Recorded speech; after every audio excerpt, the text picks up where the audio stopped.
Fine. So now in day 4 I'll start with the topic that how Selenium works. Okay, how it works and what is page source. Okay, so let's move ahead. Look, obviously Selenium is made for web-based applications. Fine, and uh, if you talk about web-based applications, primarily there are three browsers on which most of the companies they work. Primarily, I'm saying Mozilla, Firefox, and IE and Chrome. Look, the object of or the motive of automation is definitely to some extent it is there that it should be able to test your applications on multiple browsers, right? But the major thing is that the application should be stable enough. Okay, it shouldn't have small bugs or it should not be a very unstable application if you want to implement this automation, right? So this I have also explained you earlier. Fine. Now, what is page source? Every application has a source. Okay. If I talk about say website like mine, right? If you go to the right click, you will get the page source option. So Selenium works on the page source. This page source remains same for all the browsers. Okay, no, there is no website or there are very few websites which will open differently on um, Mozilla and differently on Chrome and differently on IE, but generally it is the same 99.99%, and the page source remains the same across all the browsers. And Selenium works on the page source. In page source you will have tags and attributes. Okay, that is what the page source is all about. For example, this division is the tag, and with this division there are attributes like class, style, ID, role. These are known as attributes. Okay, whatever is in the reddish maroon color, okay, these are known as tags. A tag opens, for example, this main tag is out here, it's got this class, it is opening out here. And inside it there are various div tags and all. And if you scroll down, then the main tag will close somewhere out here. Hold on. You see the main tag closes at the bottom. Okay, right. So a tag opens, a tag closes, and there can be a tag with no attribute as well. Okay, don't think that there will always be a tag with an attribute. For example, this tag block quote. Okay, so this has got no no attribute, right? So out here you will be working with tags and attributes. All right, fine. So out here this is how do you work with them now? Okay, if a tag has got a certain attribute like ID or something, it really becomes easy to identify it. Fine. So let me tell you something. You need to install a plugin. Okay, first of all, let's talk about Mozilla. Then I will talk about Chrome and IE as well. Okay, you need to install a plugin inside your browser. Okay, hold on. Let me tell you. Go to Google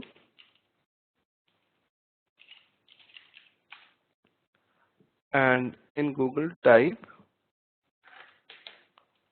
Firebug Firefox. Many of you must be knowing about Firebug. Okay, just telling you that it's an add-on on browser which helps you to investigate the page source. Fine. And if you look, I am using Firefox 27, an older version. Okay, right. So I cannot install the latest version of Firebug. Right. So if it is giving you add option over here, that means you can install. You can go here if you're older, if you're using older version, and you can click over link out here and You can see whether it is compatible, which version is compatible for me. I can search for it,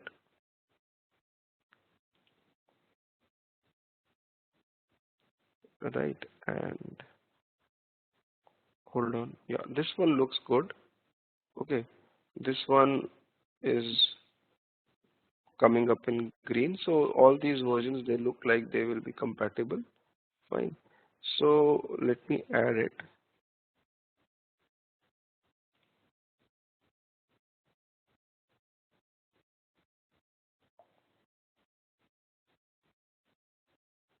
So you click on install now and you'll get the message Firebug has been installed successfully. Okay, right. Now out here on the top right side, you will see a small icon. Fine. Hold on. This one.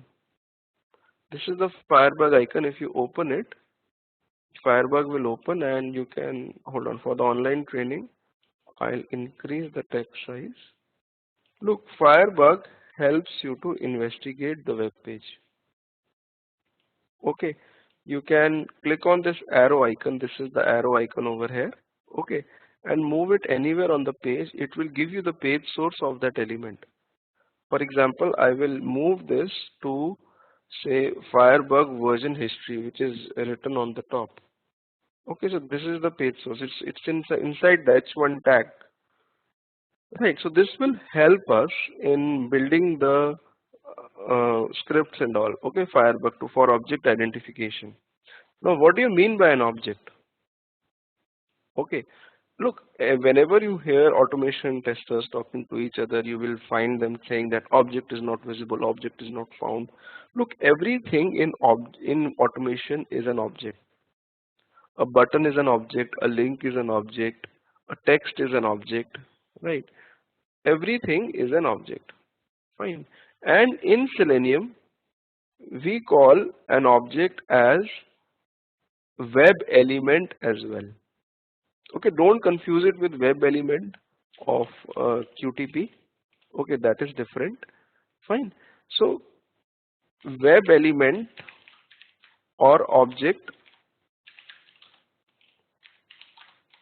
is the same thing in Selenium. Okay, a button is a web element, a link is a web element, everything falls under web element, right? Okay, now out here, if you hold on, let me open the Selenium documentation. Fine, hold on. If I open the documentation for Selenium, then in the documentation you have an interface known as web element. Okay, right. This interface, it represents a generic element on the page. Okay, and this interface got functions which you can fire on an element. For example, click, clear if it is a text field, get the size, get tag name, get location. So a lot of things are there. Fine, is displayed, is enabled. Fine. So on a generic component on the page, you can fire all these functions. Now to actually extract the component from the web page, okay, to extract the web element from the web page, you need to first analyze the web page, analyze the component with Firebug, and then extract it. Right? Fine. So how do I do that? Okay. Let us start with a very simple example. Okay, the very basic thing. Okay, as beginners, fine. Okay, don't think that we are doing just basic and you are looking for test cases and all that stuff. Look, I can jump over to anything if you want right now. I can also start teaching you a project and all, and you will not be able to understand it. Okay, you have to have the basics cleared. Fine. So just be with me. Okay. So in this project, I will add all the jars. Fine. Now I'll make a new class known as Gmail. Let's start with the Gmail example, a very simple but very powerful one. Right? Okay. So out here, if you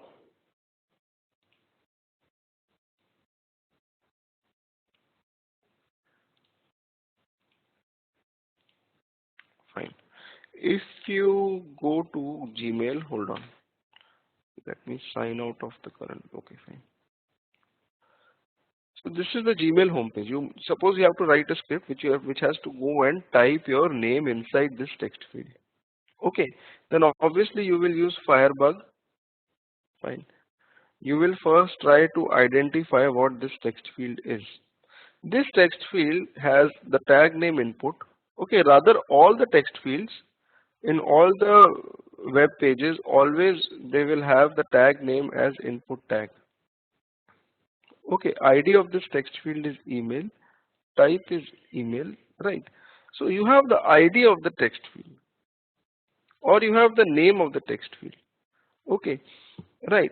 So Gmail is the login page of Gmail is quite easy. You have the ID as well as name. ID and name are supposed to be unique for an element. Okay, there is an unwritten rule in web development. Okay, that an element, if it has got an ID, then it's supposed to be unique, or if it has got a name, it's supposed to be unique only for that element. So you can identify it with the ID or name. In the code, what you can do is you can write say driver equals to new Firefox driver. Okay, I'll come over to Chrome, everything. Just hold on. Right. So you write over here driver dot get, go to the website http gmail.com, and now I have to type inside this text field.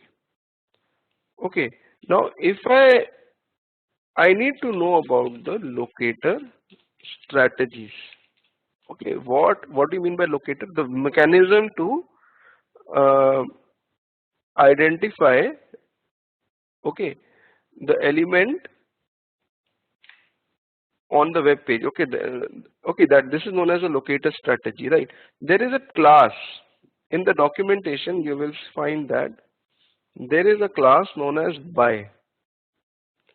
Okay, this class has got mechanisms used to locate the elements. Fine. There are various mechanisms like, hold on, class name, okay, ID, link text, name, tag name, XPath. There are various mechanisms. We look at them one by one. ID and name are the most simplest of them. So in the code you need to write over here, sorry, in the code you need to write over here that driver, okay, uh, driver dot, you will get a function find element. Okay, this finds the web element on the page and returns you the reference of web element. I'll call it as email. Driver dot find element, by which criteria? That comes from the by class, by one of these locator strategies. All these functions inside the by class are static in nature. You can call them directly with the name of the class. Fine. So you can write by the ID. Okay, find the element by the ID. This will return you, find element function returns you web element reference. Okay, so if you look at the page source, you can write by the ID email. So you will have the web element email. What do you want to do with this web element? I want to type something inside it. If you write email dot, you will get all the web element functions. Right? So you can type it inside it using say email dot send keys. Okay. For example, I just want to type in hello inside it. Send keys function. Okay. Use this method to simulate typing into an element. It is used for typing. Okay. So when you run this,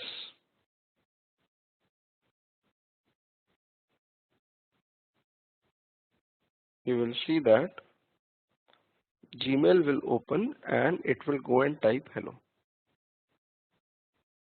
Fine. Now I can also find it by the name. This text field also has got a name. So instead of ID, I can write by the name as well. Okay, that will also work.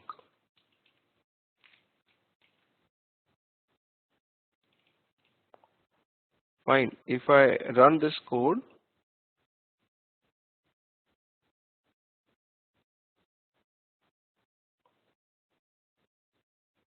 okay, so you will see that it works.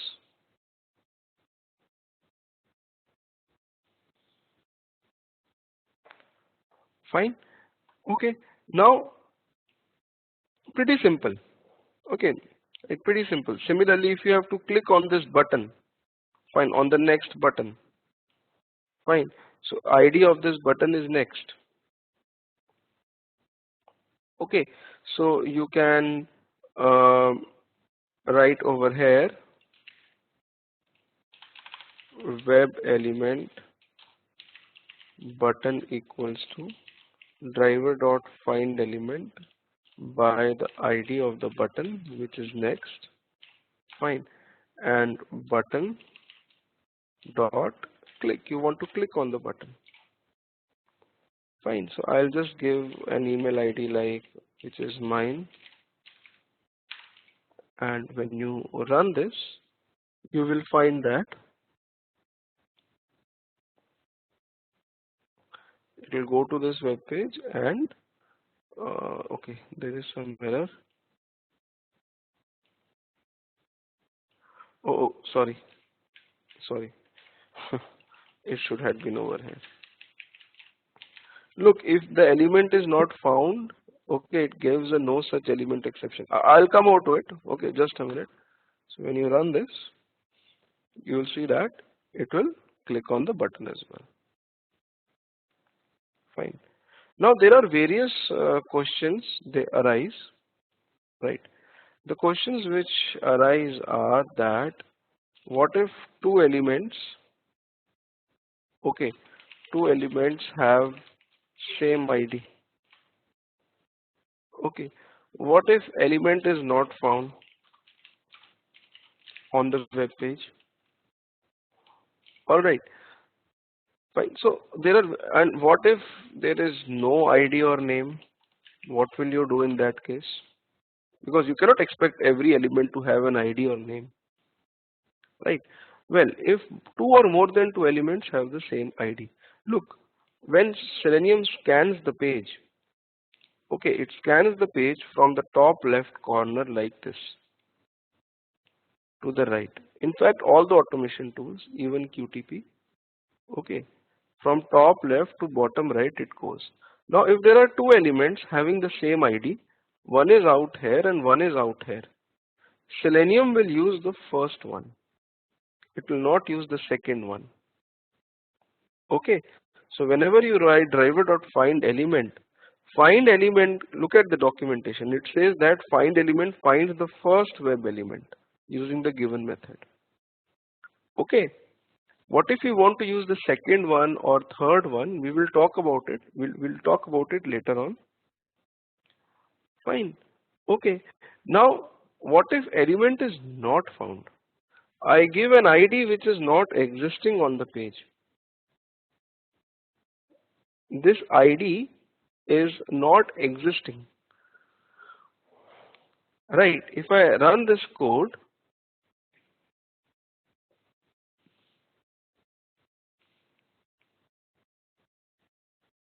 you will see that immediately I will get an exception. Exception is a situation in Java where actually you don't want to fall into, but it says that something is wrong in the program. The exception name is no such element exception. Read it carefully. When you get an exception, don't worry, read it carefully. It gives you the exact error as well, unable to locate the element.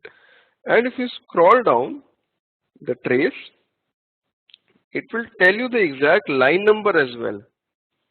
In gmail.java on line number 18, the exception is coming up. If you click on it, that line will also be highlighted. Okay, so whenever you get an exception, read it carefully. Try to find out what is the exception and on which line is it coming.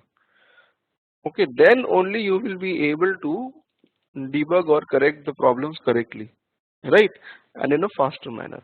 Now the exception says that no such element exception, and it comes up instantly. If I run the program, fine. If I run the program instantly, as soon as Gmail loads, I get the exception. Fine. Now you don't want this to happen. You want that fine. Okay, Selenium should wait, at least wait for 10 seconds. Maybe the element loads up after 10 seconds, especially if you have an Ajax based website, wherein the elements like Facebook, wherein the elements they load after some time, the page has loaded. Okay, right. For that, you have to give an implicit wait. Okay, this is like a global timeout. Right, as soon as I open my browser, I will write a command over here, driver.manage.timeouts. Implicitly wait 10 comma time unit dot seconds. So this command you have to give it in the very beginning, and this is a global timeout of 10 seconds. What do you mean by global timeout? For all the driver.find element commands which you are firing in your program, in your script, wherever you write driver.find element, if the element is not found, Selenium will wait maximum 10 seconds before throwing the error that element is not found. Okay, if I run this, then the error will come up after 10 seconds. Okay, it is similar to synchronization timeout in QTP if you have studied QTP, right? Then you see that after 10 seconds, now the exception will come up, right? But suppose if the element becomes visible or it comes up or it pops up in the 6th second, then it will use the element and move ahead. It will not wait mandatorily for 10 seconds everywhere. If the element is found in the 1st second, it will use it, right? For example, if I run it now, it will run fine. In the 1st second only, the email text field will be found and you can move ahead, right? So this is what this command does. And there is another command, driver.manage.window.maximize. So this will maximize the window. Okay, obviously as the name suggests, right? Now, if I run the same script on Chrome, if I write over here new Chrome driver, okay, I will run the same script on Chrome, it will work. It will work because the page source is same across all the browsers. Even on IE it's going to work because the page source is same. You see that? It works. The IDs and all remain same, right? So it will work on different browsers as well. And moreover, suppose if you have to investigate the element in Chrome, fine. In Chrome we have got something known as Chrome Inspector. Alright, you can right click on the element, select inspect. Suppose I right click on the password field, select inspect. Then you will have the Chrome Inspector coming up and the password field would be highlighted out here. Okay, so it's inbuilt inside Chrome. You can And moreover, you can also, like, there's an arrow over here as well. You can move the arrow over any element, that element will get selected. Similar to Firebug on the same lines, right? In case of I, you have got I developer tools. Fine. You can go to any website. Okay. Hit the F12. F12 will make this I developer tool come up in case of I. Fine. And it's kind of hanged. Right, so it's also got an arrow. It's hanged for me anyways. It's also got an arrow which you can move over I and all, and everything will work as desired. Right, you can investigate the page. But generally you investigate it in Mozilla, which is easier, and run the script on any browser, it certainly works. Sometimes the websites, they don't support Mozilla, then the problem occurs. Then you have to use the other browser and use the inspector in the other browser. Okay. All right. Now, out here, I just took simple example. I identified the elements by name and ID, and it worked. Okay, I discussed that what if the same elements have got, two elements have got same ID or name, what's going to happen? What if the element is not found? Okay, right. Now, what if the element has got no ID or name? Okay, what will you do in that case? Fine. For example, on the Gmail site itself, suppose I investigate this text, one account all of Google. It's inside the H1 tag and it's got no ID or name. Okay, or sign in to Gmail. So how do, if I have to read this text, how do I read it? How do I extract the web element, okay, which denotes this text? Right.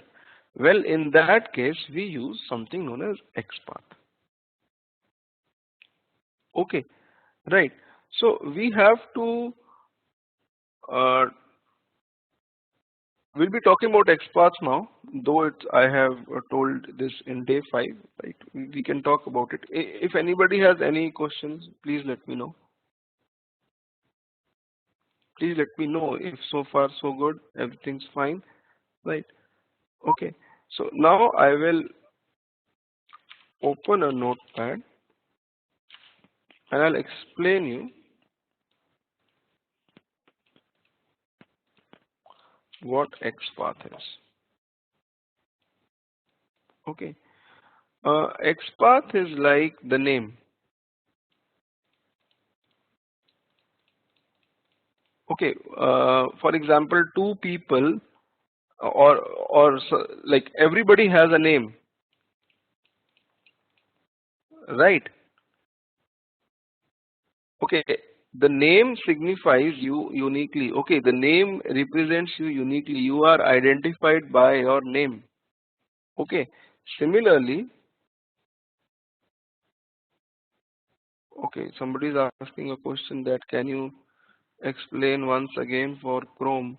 Look, for Chrome, you just need to right click on the element and select inspect. Okay, right click and inspect. That's it. Or you use this arrow and move it over the element. Fine. Now,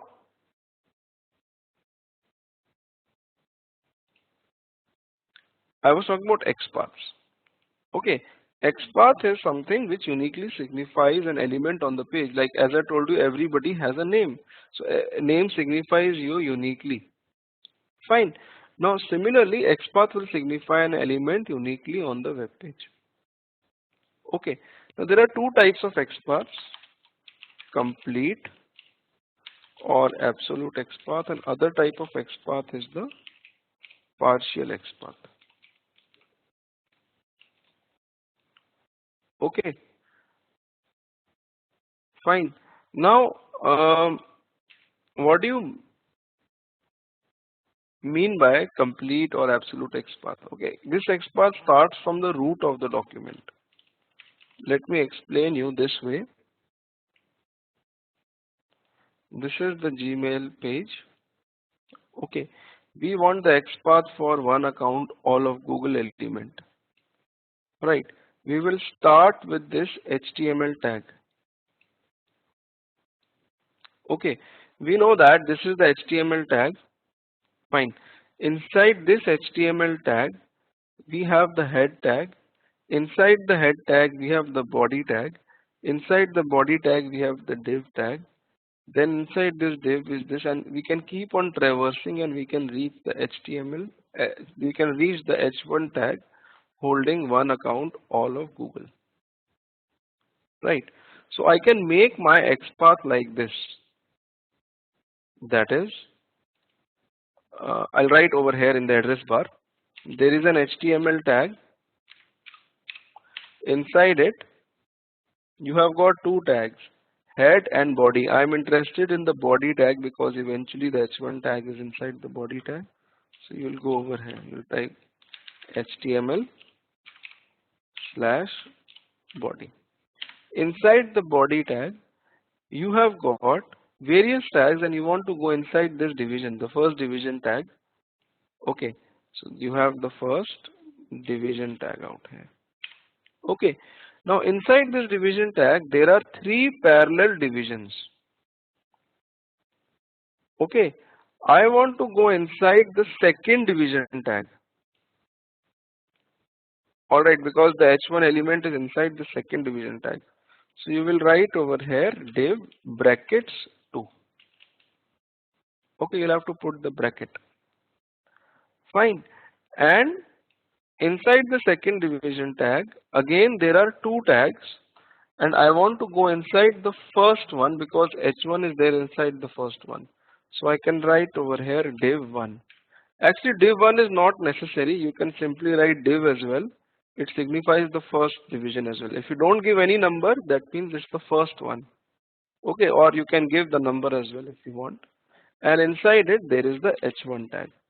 So this will be the XPath. This will be the complete XPath for the H1 tag. Okay, if you have got parallel divisions, you have to give the brackets, and you have to distinguish the divisions with the brackets. Okay, right. I hope you got my point. Fine. Right. Now,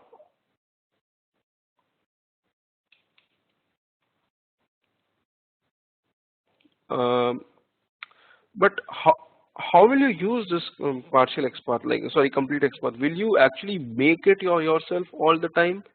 Okay, you don't have to make this XPath all the time. Okay, you can install a plugin known as FirePath, which is made on top of Firebug. Okay, you just go to Google and type FirePath, Firebug. Make sure you use Mozilla and Firebug is already installed in your machine.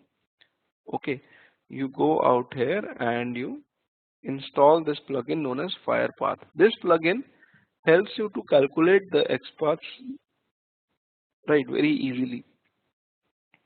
I have already got it installed. After installing, you will have this tab known as FirePath. Okay, select in this tab generate absolute XPath. Okay, now if you move your mouse over to any element, it will give you the complete absolute XPath for that particular element. Fine. Okay, right. But the problem is absolute XPath you can retrieve, you can use it. Okay, but is it good to use complete or absolute XPath? Look, if something changes in the application, if a developer adds a new div tag after the body tag, then all my XPaths will change, not even one, all the XPaths in the application, they will change. So this is the risk involved. The advantage is that this XPath is too accurate. Okay, yes, You calculate this in Firefox, you can use it across any browser because the page source remains the same across all the browsers.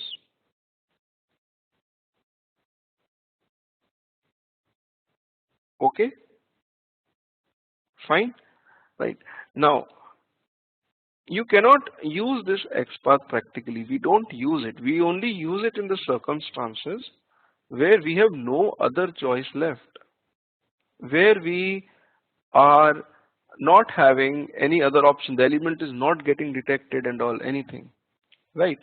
Okay, because it's subjected to change. It's not bad to use it at one or two places, but don't make your complete application like this.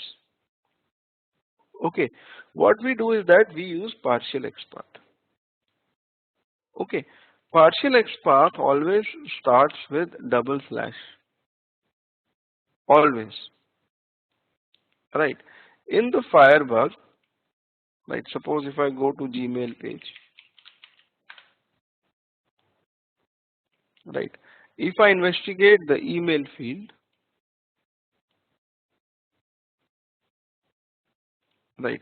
If I investigate the email field, you will see that email field is an input box. Fine, it's got an ID and all, but it's got this complete XPath as well. Now you can uncheck the option over here, generate absolute XPath. Okay, you will get the partial XPath for this. This is the partial XPath.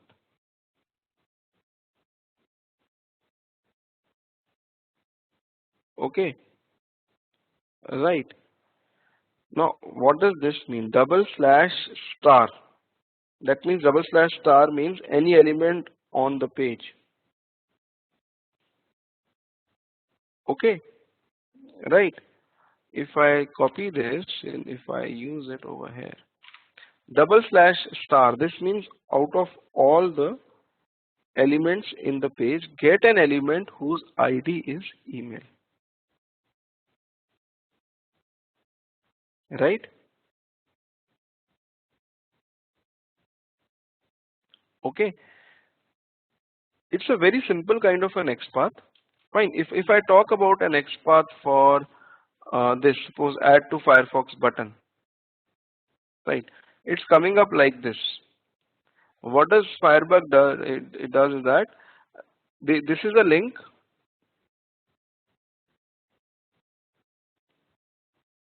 Okay, this is the link and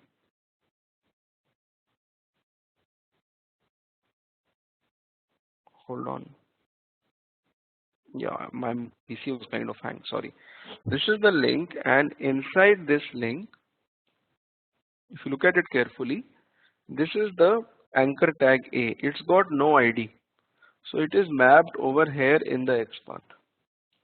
This anchor tag is inside the para tag. This para tag has also got no ID, so it is mapped out here. This para tag is inside this division. This division has also no ID, so it comes up over here. So it keeps on traversing above till the time it finds a division with the ID add-on. And it starts the XPath from that division and goes to the link. Okay, it starts the XPath from this division and goes to the.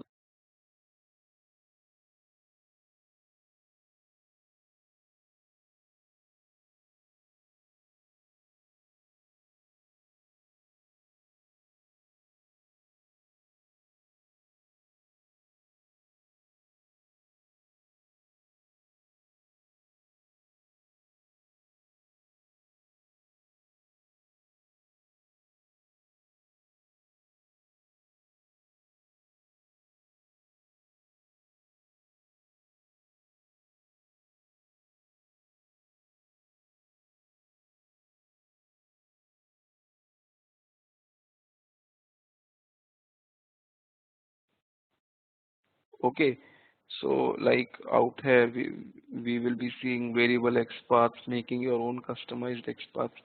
So creating customized XPaths. So out here you will be required to look into the page source and make your own XPath. So you need to understand this concept.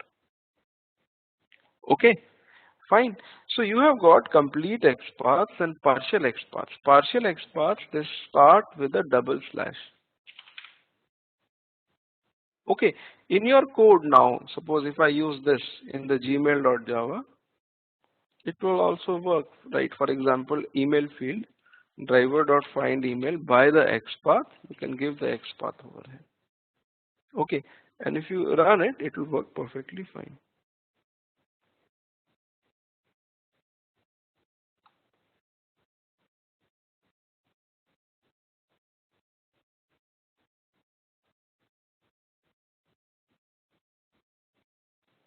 You see that? It works. And I have executed on Chrome. I got the XPath on Mozilla. I executed on Chrome. It's working perfectly fine. Right. So now the next thing. Next thing is that if you talk about, if I again go to gmail.java and gmail.com, and over here if I look at the text which we discussed earlier, one account all of Google, you are getting the complete XPath for this. You can use it to identify it. Okay. Even though I have not selected the option to generate the complete or absolute XPath, you are getting it because there is no element between the h1 tag and the root of the document which has got an ID. Okay, so Firebug, it keeps on traversing this tree and it finds no element in between with an ID. So it makes the complete XPath. So you can use this complete XPath, right? And you can write over here web element heading equals to driver dot find element by the XPath, and you can give the complete XPath. And you can write system dot out dot println heading dot get text. Fine. So when you run it,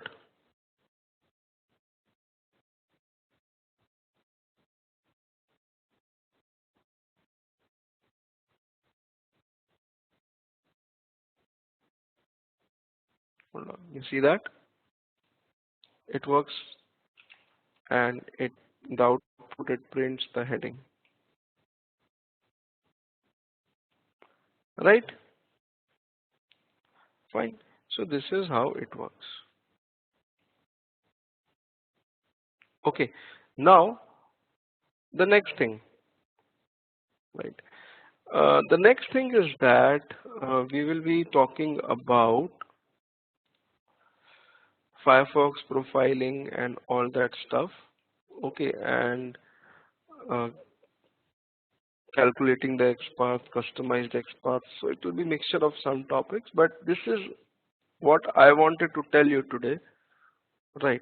How to open a website, identify elements with various locators, right? ID, name, XPath, partial XPath, complete XPath, Firebug, Firefox. So please go and watch the videos. Okay.